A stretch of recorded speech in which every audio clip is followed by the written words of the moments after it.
తల్లే ఒల్లిరుసుకుందే కోడెలాగల్లే యాప పుల్లల షేదు నమిలిందే రామ రామ రామ రామ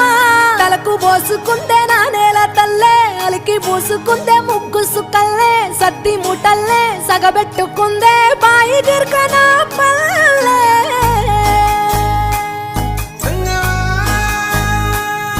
ఏ తెల్ల తెల్లని పాలధారలల్ల పల్లె తెల్లారుతుంటదిరా గుళ్ళోని గంటలు కాడెట్ల మెడలోన జంటగా మోగుతూ ఉంటాయిరా నాగలి భుజన పెట్టుకుంటే దోస్తులు చెయ్యేసినట్టేరా కొట్టు గోదా పక్కన ఉంటే కొండంత బలగం ఉన్నట్టురా చల్లగాలి మోసుకొచ్చెరా సేను సిలకల ముచ్చట్లు దారి పొడుగు సెట్ల కొమ్మలా రాలుతున్న పూల సప్పట్లు గట్టి మోపులు కాల్వ గట్టులు చెమట